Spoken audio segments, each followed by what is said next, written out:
में। तो hello friends, आज हम शुरू करने वाले हैं आपको कि 400 साल में, आज हम शुरू करेंगे कि 400 साल में 29 तारीख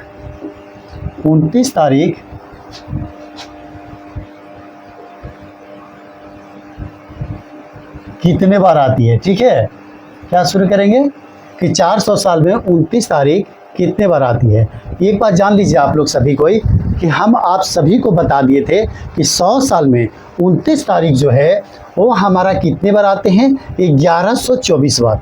ठीक है ना, ये 100 साल में हम आप सभी को बताए थे। ठीक है, अगर आप लोगों ने पार्ट 1 पार्ट 2 वीडियो अगर आप लोगों ने रीजनिंग कैलेंडर से नहीं देखा है तो प्लीज़ आप लोग पार्ट 1 पार्ट 2 वीडियो भी ज़रूर देखिए। और अगर आप मेरे इस चैनल पे नए हैं तो प्लीज़ सब्सक्राइब और लाइक ज़रूर करिए और एक छोटे चैनल को आगे बढ़ने में मदद ज़रूर करिए। फ्रेंड्स, आप लोग को करना क्या है फ्रेंड्स, सिर्फ एक सब्सक्राइब और एक लाइक, बस इतना आप लोग कर दीजिएगा, हमारा सपोर्ट हो जाएगा।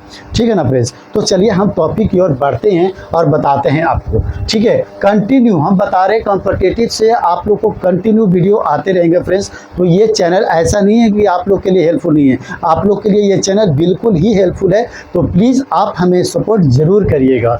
ठीक है, तो चलिए हम शुरू करते हैं। देखिए, हम 100 साल में हम जान गए हैं। ठीक है, 29 तारीख कितने बार आती है, तो 1124 बार। ठीक है, उसी प्रकार से देखिए हम 400 साल में जान लेते हैं। ठीक है, कि 400 साल में 29 तारीख कितने बार आती है। ठीक है, चलिए यहाँ पर लिखते हैं। ठीक है, तो 400 साल में हमको 29 तारीख को निकालने के लिए क्या करना होगा सो समझ जाइए। पहले आप यहाँ पे 100 वर्ष ले लीजिए।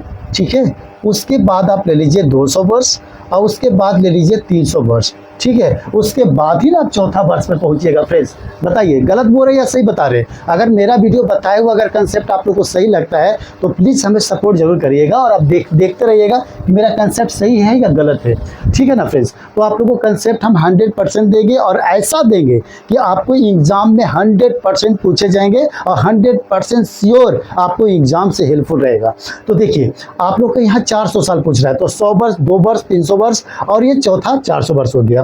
ठीक है, तो आप देखिए चौथा दिन याद रखिएगा, चौथा साल जो हो जाता है वो हमारा लीप ईयर में आ जाता है। ठीक है, और ये जितने होंगे ये सब जो है वो आगे जब भी जैसा हमारे मान लिया जाए कि 100 वर्ष में हमारा कितना आया था बताइए, 29 तारीख 1124 बार। उसी प्रकार से 1124 200 में भी लिख दीजिए और 300 में भी 1124 लिख दीजिए। और चौथा साल को क्या करना है, एक दिन एक्स्ट्रा बढ़ा करके आपको लिख देना है। ठीक है ना, तो 400 साल के 1124 आ रहे हैं ना फ्रेंड्स, तो यहाँ पर 1125 लिख दीजिए। अब आपको करना कुछ नहीं है, आपको करना है ऐड। अगर आप ऐड कर दीजिएगा इसके बाद आपको आ जाएंगे कि 400 साल में आपको 29 तारीख कितने बार आती है। ठीक है ना फ्रेंड्स, तो चलिए ऐड करते। देखिए 5 4 9, 9 4 13, 13 और 4 कितना होता है 17। ठीक है, 2 2 4, 4 2 6, 6 2 8 और एक कैरी 9। ओके, ठीक है फ्रेंड्स, 1 2 3 4। ठीक है फ्रेंड्स, 1 2 3 4। तो कितना आया फ्रेंड्स, 400 साल में हमारे 29 तारीख कितने बार आती है, तो हमारे 4497 बार आते हैं। ठीक है ना, देखिए फ्रेंड्स ये रीजनिंग से हमारा पार्ट 3 वीडियो है। ठीक है ना, पार्ट 1 पार्ट 2 वीडियो जरूर देखिए। ठीक है, और इस चैनल को सब्सक्राइब जरूर कर लीजिए, आपके लिए बहुत ही बड़ा हेल्पफुल ये चैनल है। ठीक है ना, और आपके लिए उपयोगी ही इस चैनल पे वीडियो आएंगे। ठीक है ना, जो आपके सीधे संवाद आपकी एग्जाम से ली जाएगी। ठीक है ना, तो ये देख लीजिए फ्रेंड। ठीक है, 4497। अब आप समझ गए ना कि 400 साल में आपको 29 तारीख कितने बार आती है, तो 4497 बार। समझ गए। अब एक चलिए अब पूरे लिस्ट हम आप लोग को बता देते हैं, 100 वर्ष, लीप वर्ष और आप लोग को नॉर्मल ईयर। ठीक है ना, तारीख और 100 साल में 29 तारीख कितने बार आएंगे और 400 साल में 29 तारीख कितने बार आएंगे। सो यहाँ पे तो बता दिए। अब लीप ईयर और नॉर्मल ईयर ये सारा हम पार्ट 1 पार्ट 2 में हम बता चुके हैं। ठीक है, लेकिन यहाँ पर भी हम पार्ट 3 में भी आप लोग को पूरा मेंशन अच्छे से कर देते हैं। पहले इसको अरेंज कर लेते हैं फ्रेंड्स।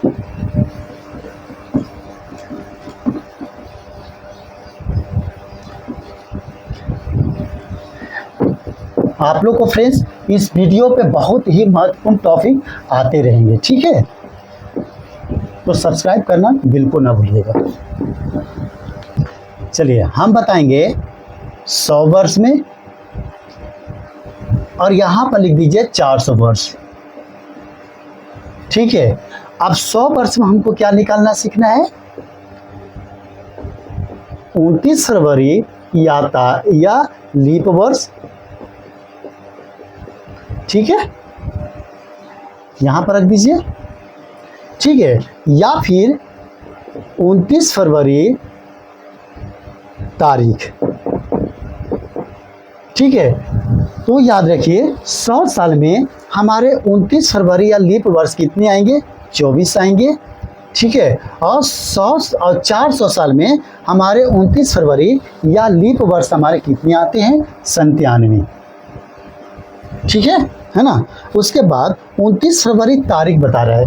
ठीक है, तो 29 फरवरी तारीख हमारे 100 साल में, हम अभी आप लोग को जिक्र किए थे कुछ ही समय पहले आप लोग को। ठीक है, 29 फरवरी में 100 साल में हमारी तारीख जो आते हैं वो 1124 आते हैं। ठीक है, और 29 फरवरी तारीख जो है वो 400 साल में हमारे जो होते हैं वो हमारे कितने होते हैं, 4497। ठीक है, इतना बता दिए ना। अब ये देखिए पूरी जो है वो हम आपको यहाँ पर शेयर कर दिए। ठीक है ना, कि अगर आपको 29 फरवरी या लीप वर्ष पूछता है 100 साल में तो 24 बोलना है। उसके बाद 29 फरवरी लीप वर्ष में अगर 400 वर्ष में बोलता है तो 97 बोलना है। ठीक है, उसी प्रकार से आपको 29 फरवरी तारीख में अगर 100 वर्ष पूछता है तो 1124 बोलना है। ठीक है, उसके बाद 400 वर्ष में हमारे कितने बोले हैं, 4497 बोलना है। इतना आप समझ गए, इतना तो आप लोग को समझ में आ गया होगा, है ना। तो 100% आप लोग समझ गए होंगे। ठीक है, अब चलते हैं कुछ नेक्स्ट स्टेप की ओर जो हम आपको बताते हैं, सो सुनिए।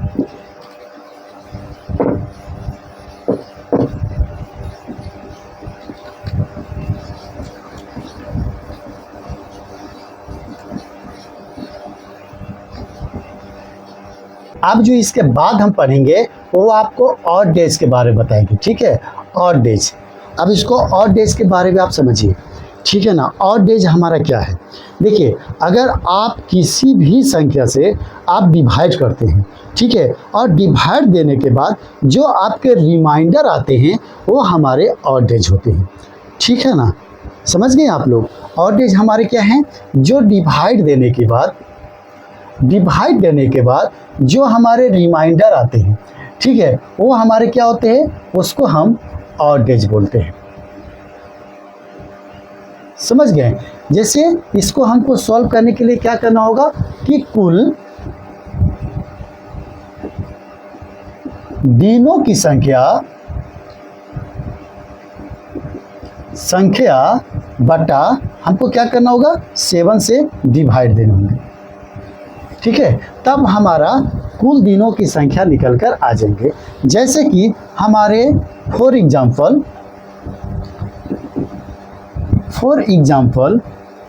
हम 46 लेते हैं। ठीक है, अगर आप 46 को कितने से, 7 से मान लीजिए आप डिवाइड देते हैं। ठीक है ना, तो 7 6 हमारा कितना होता है, 42 होता है, ये 4। और ये जो 4 आए वही हमारा क्या है, हमारा रिमाइंडर है। ये हमारा रिमाइंडर। ठीक है, समझ गए ना। तो क्या हो जाएगा, फॉर एग्जांपल जो भी जिस चीज़ से हम डिवाइड देते हैं और जो हमारे रिमाइंडर आते हैं, है ना, जो हमारे शेषफल आते हैं हमारे क्या होते हैं, हमारे रिमाइंडर होते हैं। इतना समझ गए। इसके समझाने के पीछे एक चीज़ और मकसद है, सो समझिए। 46, ठीक है, तो 46 का हमारा रिमाइंडर कितना आया, 4 आया। इसी प्रकार से अगर आप 47 का निकालिएगा तो 5 आ जाएगा, और 48 का निकालिएगा तो 6 आ जाएगा। ठीक है, और अगर आप 49 का निकालिएगा तो हमारा क्या आ जाएगा, 0 आ जाएगा। समझ गए। इसका मतलब ये हुआ हमारा, ठीक है ना, कि अधिकतम विषम दिनों की संख्या जो हो जाएंगे वो हमारे 6 हो जाएंगे, और न्यूनतम जो हो जाएंगे वो हमारे 0 हो जाएंगे। ठीक है, यहाँ तक आप लोग समझ गए। आपकी ऑड डेज जो समझाने थे आप लोग को समझा दिए। ठीक है, अब इसके अगला स्टेप जो है वो हम आपको पार्ट 4 वीडियो बताएंगे। ठीक है, अभी छोटा छोटा वीडियो बना रहे हैं। ठीक है, और तो आपको ये सेशन जो है पार्ट 3 वीडियो आप लोगों को कैसा लगा ज़रूर बताइएगा। अगर आप इस चैनल पर नए हैं तो प्लीज़ सब्सक्राइब लाइक ज़रूर करिएगा, है ना, और एक छोटे चैनल को आगे बढ़ाने में मदद ज़रूर करिएगा, ठीक है ना। तो मिलते हैं फिर से आपको नेक्स्ट वीडियो में, तब तक के लिए धन्यवाद।